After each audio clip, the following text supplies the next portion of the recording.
She orchestrated every detail of a fake breakup to humiliate me, never imagining I already knew the script. She smiled at me like nothing was wrong while secretly scripting my public humiliation.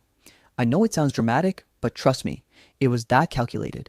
And honestly, I should have seen it coming. I just didn't realize how theatrical she intended to be. Let me back up a little. My name's Alex, 28, living in a city where life feels like a constant rush of coffee orders, work emails, and occasional nights where you binge watch something you'll probably regret admitting to anyone.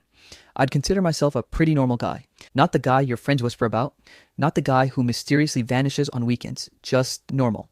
I have a decent job in marketing, a few good friends, and a habit of overthinking every minor interaction until it becomes a small mental soap opera. She entered my life about 6 months ago. Emma, blonde, sharp eyes, always knowing exactly what to say to make people feel like she was the only person in the room.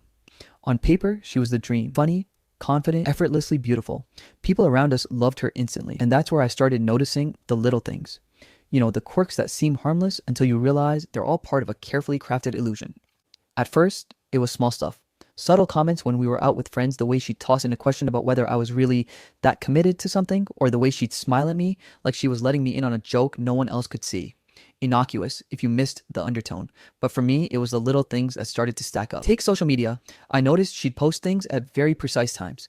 Pictures of us at dinner, but never the ones where she looked tired or frustrated, always perfectly curated angles. Lighting, captions, carefully crafted to make anyone scrolling feel like we were the perfect couple. And then there were the stories. Subtle, calculated teases. A story about someone being clingy, or a vague post about knowing when it's time to let go. Always in the evenings, always when she knew I'd probably see them. At first, I thought I was overreacting.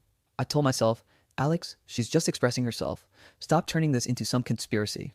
But then, the interactions in public began to feel scripted. One night, we were at a mutual friend's birthday party. She leaned close, whispered something in my ear, and then deliberately laughed loudly at a comment she made to another friend. A comment designed, I realized, to make me seem like I wasn't in on the joke. She was testing me, seeing if I'd react, seeing if I'd look embarrassed. The funny part, I didn't. I laughed along, casual, unbothered, while inside, I started mentally taking notes. It was around that time that the breakup hints began.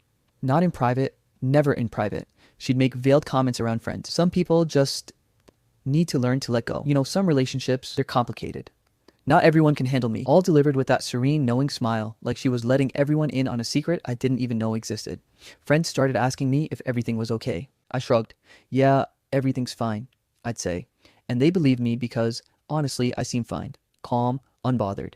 And that, I realized later, was exactly what she had counted on. She wanted me to seem desperate or confused in front of others while she played the perfect victim in her little script. And here's the kicker. I started noticing patterns, not just social media timing or public quips, but real behavior patterns. She had a rhythm, a predictability. She'd schedule dramatic pauses, choose her words to provoke reactions without ever seeming confrontational, and subtly plant the seeds of doubt in everyone around her. It was impressive in a horrifying sort of way. She wasn't just manipulative. She was a playwright, a director, and I was apparently the lead actor in a play I didn't know I was auditioning for. I began pretending to be oblivious, which was surprisingly easy. People have a tendency to underestimate calmness. They see a man who doesn't react, doesn't argue, doesn't flinch, and they assume he's weak or clueless. It's like giving someone the keys to their own demise while wearing a blindfold. She had no idea that I wasn't blind. I was taking mental snapshots of every interaction, every subtle jab, every stage moment meant to humiliate me later. One Friday evening, it became more obvious. We were at a casual gathering at a friend's rooftop bar. She had this little smirk, the one that screamed, I have a plan and you're about to stumble into it. She started dropping lines about, sometimes relationships need to end before they're ruined, and knowing when to walk away is a strength. Friends were glancing at me, waiting for a reaction. Some of them knew Emma well enough to pick up on the passive aggressiveness. Others were entirely in the dark. And I just smiled, took a sip of my drink, and said casually, yeah, sometimes timing isn't perfect. I didn't get defensive, I didn't get angry, I didn't even flinch, which, if you ask me, probably annoyed her more than anything else. It was like watching someone try to push a door open that's not even there. The more she pushed, the less resistance I gave, and the more her frustration grew. And again, I documented it mentally. Every word, every expression, every tiny twitch. By this point, I was pretty certain she wasn't just being dramatic. She was rehearsing. She had the perfect breakdown planned, a public humiliation designed to make me look desperate, clingy, and maybe even slightly unhinged. I had to hand it to her. The script was airtight. If I fell into her trap, I'd have been destroyed in front of everyone. Social media would have lit up. Friends would have whispered. And the cherry on top, she would have looked flawless in the process. But here's the thing. I wasn't going to fall. Not because I'm some genius, not because I'm smarter than her, though maybe I am just a little, but because I had something she didn't. Awareness, observation, patience. I knew she had rehearsed every word, every pause, every dramatic gesture, and I knew the exact moment it would all peak. The terrifying, exhilarating part? Letting her think she was in control, watching her weave the perfect web while I sat back and planned my silent counter.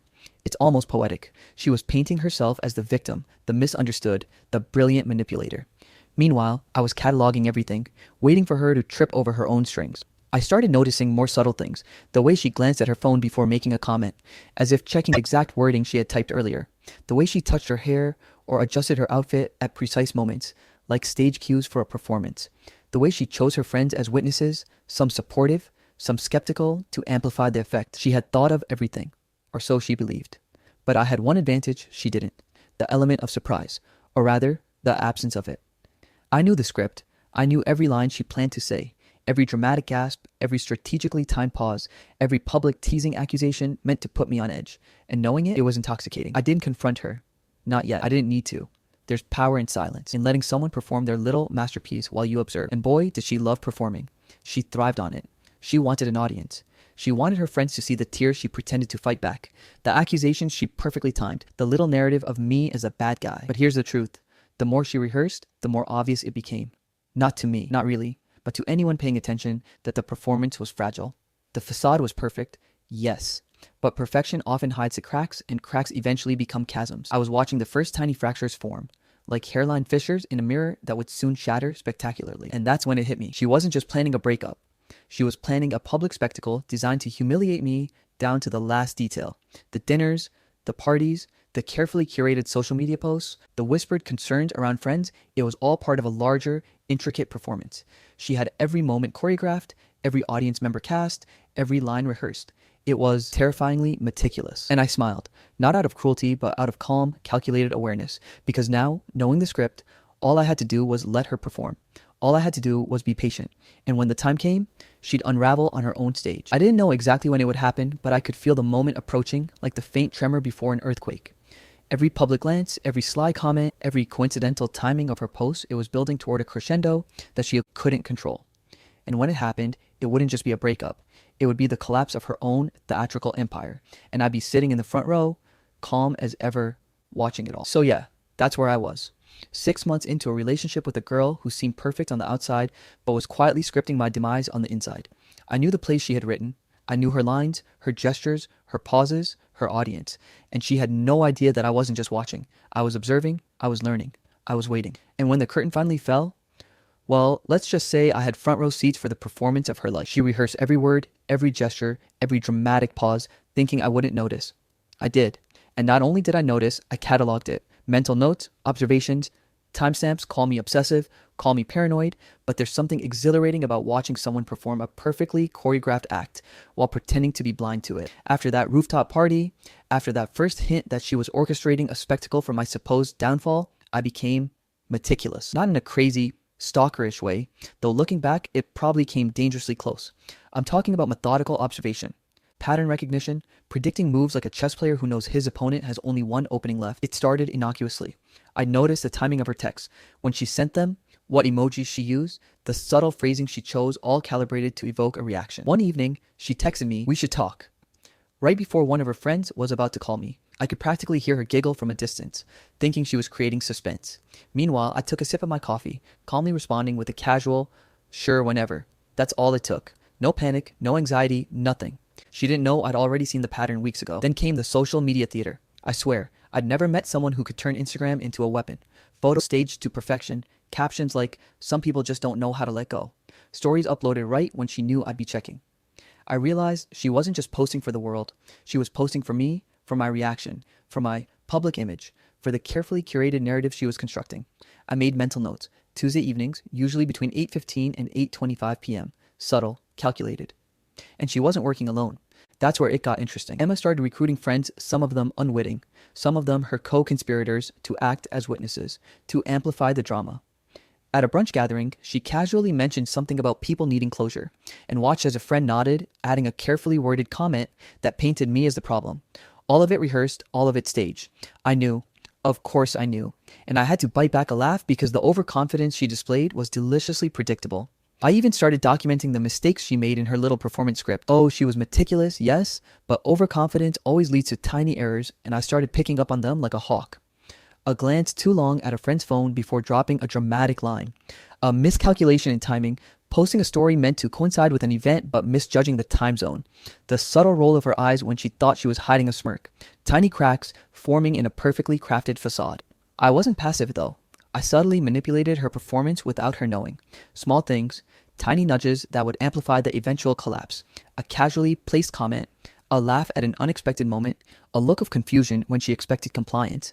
Each subtle shift, each little disturbance in her choreography added a layer to her eventual downfall. Watching her flail ever so slightly while thinking she was flawless? Exquisite. She began planning her big reveal weeks in advance. I caught wind of it accidentally, or maybe not so accidentally.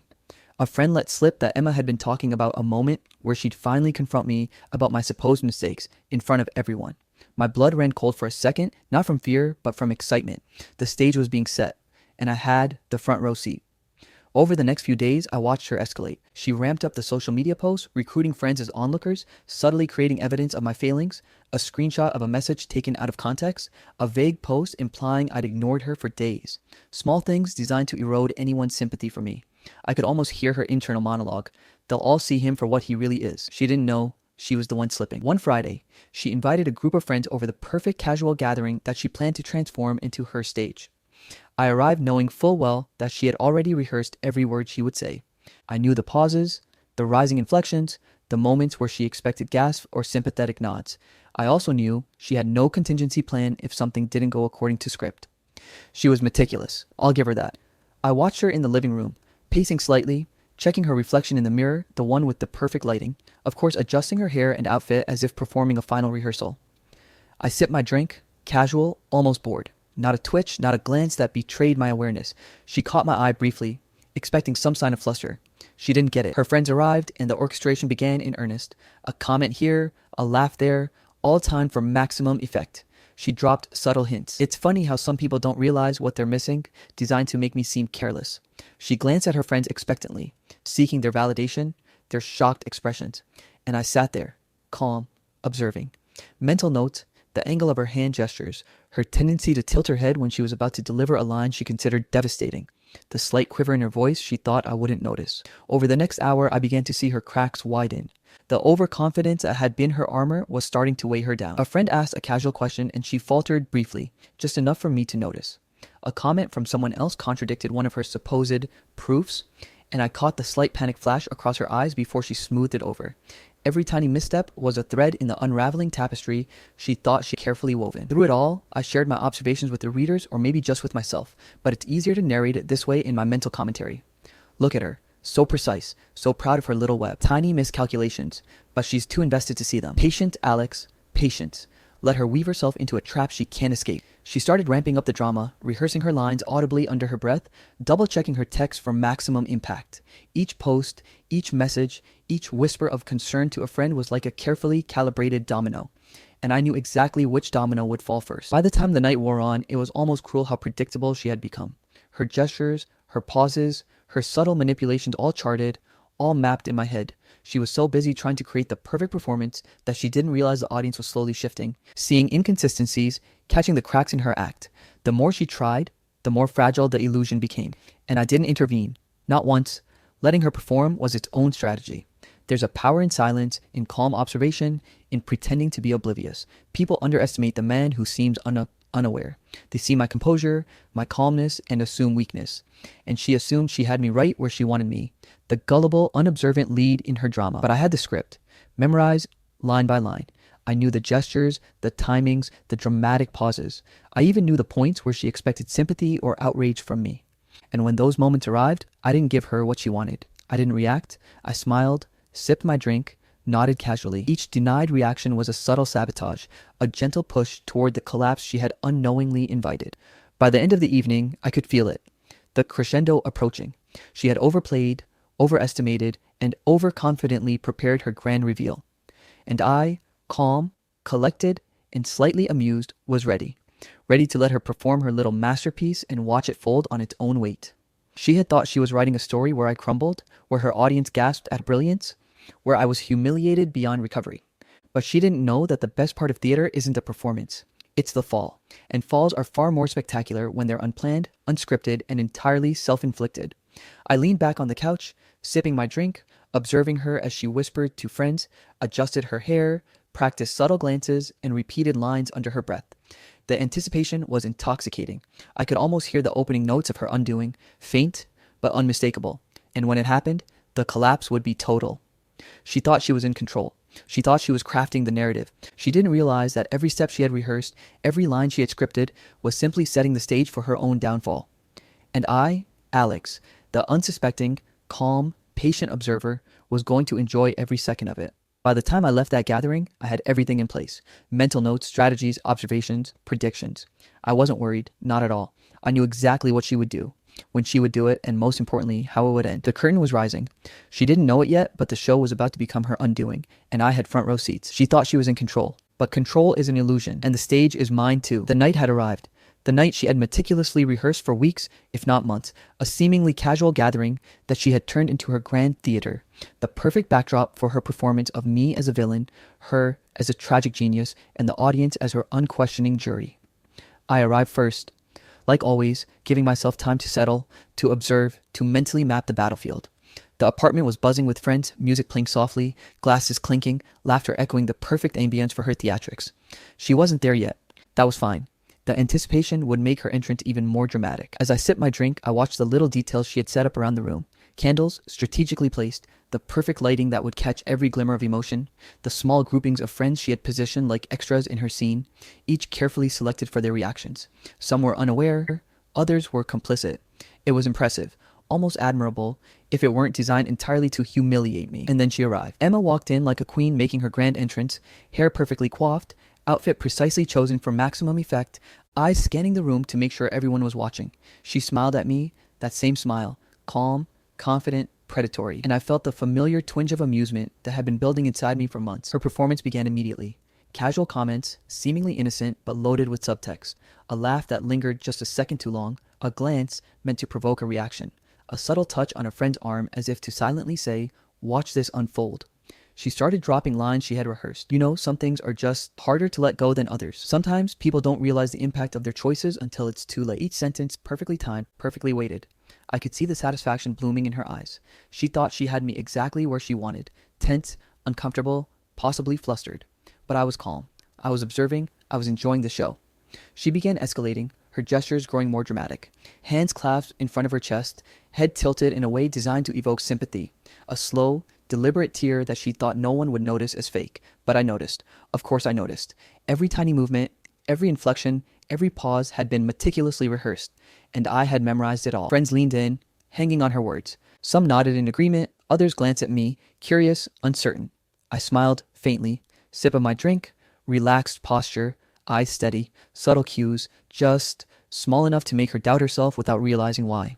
The first tiny cracks in her armor. Flashbacks ran through my mind, unbidden yet perfectly timed. Every subtle manipulation she had attempted in the past months, the carefully timed texts, the staged social media posts, the whispers to friends about my supposed mistakes, every minor victory she thought she had over me. And every single one of them I had anticipated, documented, planned for. I had been 3 moves ahead the entire time. "You always think you know what I'm going to do, don't you?" she said suddenly, voice quivering ever so slightly. I raised an eyebrow, just a hint of amusement, not a reaction that would feed her, just enough to plant a seed of doubt. She faltered for the briefest moment, then pressed on, leaning into her script with renewed fervor. The accusations began, not outright, of course subtle, artful, meant to make me seem negligent, careless, or unfeeling. She referenced things I had supposedly done, things I had supposedly ignored. Friends murmured, nodding along, the web of her narrative tightening, and yet the inconsistencies were starting to show. Her carefully fabricated proofs weren't lining up perfectly, and I could see her realizing it in microseconds, too subtle for anyone else, but impossible for me to miss. She shifted her attention toward me, preparing for the pièce de résistance, the moment she expected me to unravel. Hands outstretched, voice quivering with manufactured emotion, eyes wide and glistening with tears that, frankly, needed a little more water to be convincing. "You don't understand," she said, voice rising just slightly. I can't keep pretending this doesn't hurt." I leaned back in my chair, perfectly calm, sipping my drink as if she were performing a monologue for an audience of strangers instead of orchestrating my public humiliation. A slight tilt of my head, a subtle smile, and I could see it. The brief flicker of panic she tried to suppress. That tiny miscalculation, that hesitation, that little micro expression she thought I hadn't noticed. The room was tense now, charged. Everyone was watching, waiting, anticipating the big reveal. And she thrived on anticipation. She fed on it, like a performer who had rehearsed this final act dozens of times, tweaking every detail for maximum effect. But as the tension built, her overconfidence began to show. The minor cracks I had been observing for months were widening into chasms. A friend, innocently enough, asked a question. Wait, so you're really breaking up right now? Her eyes darted ever so slightly, a tiny, fleeting moment of panic. She faltered, stumbled over her rehearsed line, then recovered quickly. But I had seen it, the first true crack, and it felt electric. Every gesture she made, every line she delivered, I cataloged mentally. Every tiny error, every hesitation, every miscalculated pause, it was like watching a tightrope walker wobble above a pit she didn't even know existed. And I was sitting below, completely steady, entirely composed, front row seat secured. She tried to recover with flair, hands moving gracefully, voice modulating perfectly, eyes wide in controlled distress. The room leaned in closer, the audience mesmerized. But small inconsistencies were growing more obvious, the repeated lines that didn't quite match, the references that contradicted earlier statements, the friends who started exchanging glances. She was losing control, and she didn't know it yet. My own comments were measured, subtle, almost casual. A slight chuckle here, a raised eyebrow there, not confrontational, not aggressive, just enough to unsettle her without her realizing why. Each small reaction shifted her balance ever so slightly, and with each shift, the house of cards she had built teetered. And then came the big one. She had been building toward a climactic accusation the moment she expected gasp, the moment she had rehearsed to perfection, the moment where I would finally break. She leaned forward, voice trembling with the precision of practiced drama. You never cared about me, did you? You never really loved me. A hush fell over the room, eyes wide, friends holding their breath. Perfect timing, perfect stage, perfect performance, almost flawless. Almost. I didn't react the way she expected. No trembling, no defensive argument, no pleading, just a calm, measured look, a slight tilt of the head, and a single, casual statement. That's interesting. It wasn't mockery. It wasn't confrontation. It was calm, serene, entirely unflappable. And in that instant, I could see the tiny spark of doubt ignite in her eyes. For a split second, she realized that the man she had been trying to humiliate wasn't reacting according to her script. That seed of panic spread, almost imperceptibly, but enough to shake the foundation of her meticulously rehearsed performance. She faltered. One hand twitched, the other clutched at her chest as if to anchor herself. Her rehearsed lines scattered in her mind. Friends noticed the slight inconsistency, subtle enough that they questioned it silently, unsure, sensing the tension but not understanding why. And that's when I smiled. Just a tiny smile, calm and knowing. Not malicious, not vindictive. Just patience, observation, quiet anticipation. I knew exactly what was coming. I had been waiting for this moment. All her planning, all her rehearsing, all her cunning manipulations were about to unravel because she had underestimated the one variable she never accounted for, me. Her performance had been building to a crescendo, the grand finale of her masterpiece, but I had been anticipating every note, every pause, every exaggerated gesture, and the moment of collapse was on the horizon. I could feel it in the subtle shift in her expression, the microsecond hesitation before she spoke, the tiny twitch of her hand as she prepared for the dramatic punchline that would never land. The room was tense, everyone leaning forward, waiting for the inevitable, and she had no idea that the stage she had so meticulously set was about to become her undoing. For the first time, I allowed myself a little thrill of anticipation. Watching her hubris collide with reality, watching the cracks I had been observing for months widen into something undeniable, it was intoxicating. And all I had to do was wait. The stage was set. She thought she was in control, but the truth, she never was. And the fall was about to be spectacular. She wanted the world to see me crumble. Instead, she crumbled on her own. By the time the night reached its peak, the stage she had built with such painstaking care was trembling beneath her. Every calculated move, every rehearsed word, every carefully orchestrated pause, it was all poised to implode. And I had the perfect seat. Calm, collected, observing. Not because I was cold, but because I had anticipated this moment for months, like a conductor waiting for the orchestra to hit the right chord. Emma began her grand finale with the usual theatrics, dramatic pauses, quivering voice, gestures that she believed conveyed vulnerability and heartbreak. She leaned in, eyes glistening, expecting sympathy, gasps, perhaps even a single tear to convince the room of her genius. You just don't get it, Alex, she exclaimed, voice rising just a notch, eyes wide with what she imagined was devastating effect. I've been trying to show you, to tell you, to make you see. And you, I raised an eyebrow, sipping my drink slowly, almost lazily. Not defensive, not confrontational, just calm. and in that slight tilt of my head, a small, knowing smile that spoke volumes without saying a word. Instantly, I saw it. The first micro fissures in her performance. She had expected shock, anger, maybe a breakdown. Instead, she got composure, serenity even, and she didn't know what to do with it. For the first time, a flash of doubt crossed her perfect, rehearsed expression. Friends around us started exchanging subtle glances. At first, small, uncertain. "Wait, did she just say that?" whispered someone to another. "Is this really what's happening?" muttered another. And as her lines became more exaggerated, more dramatic, more implausible, the cracks widened. People began noticing inconsistencies. The narrative she had crafted so carefully didn't add up anymore. She had built this entire performance around little proofs, screenshots, social media posts, minor exaggerations of my supposed neglect, and now, faced with the live audience, they were falling apart in real time. A friend interrupted gently. "Emma, didn't you post something contradicting that yesterday?" Her eyes flicked momentarily toward the group chat on her phone, her hands clenching ever so slightly. That twitch of fleeting micro-expression was a dead giveaway, unnoticed by anyone else, but entirely clear to me. The first real crack of the dam. She tried to recover, hands pressed to her chest, voice trembling, eyes wide with feigned shock. She began over-explaining, repeating her accusations, trying to weave the strands of her narrative back together. But the more she tried, the more entangled she became. I stayed calm, quiet, observant. Every subtle gesture I made a slight chuckle here, a raised eyebrow there, a brief shake of the head was enough to amplify the discomfort she had begun to feel. It wasn't aggression, it wasn't confrontation, just presence. And my presence alone began to destabilize her script. At one point, she raised her voice, trying to command the room. "Everyone, you don't understand. I interrupted gently, softly, almost innocently. "Actually, I think they do understand." The room froze. Silence fell. Not awkward silence, but that sharp, piercing sort that comes when someone realizes the emperor might not actually have clothes. Her mouth opened slightly, then closed again, as if she were reconsidering, recalculating, and that's when I saw the panic. Not the controlled, practiced panic she had tried to fake before, real, unpolished panic. The kind that comes when you realize your audience has started noticing the inconsistencies. The friends who were once complicit began to shift subtly. Nods became skeptical looks, glances exchanged, whispers of doubt.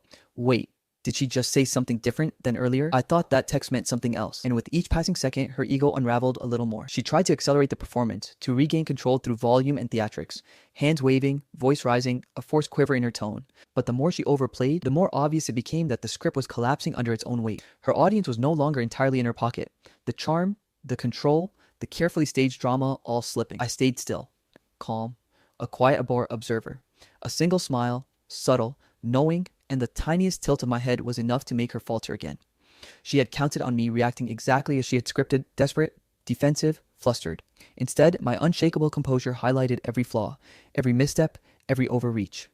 And then a small, unassuming friend of hers spoke up, the one she hadn't considered part of the audience, the one not fully immersed in her conspiracy. "Emma, wait. Didn't you tag him in a story yesterday saying you were fine?" The words hit like a hammer against glass. She blinked rapidly, searching for a retort, a quick save.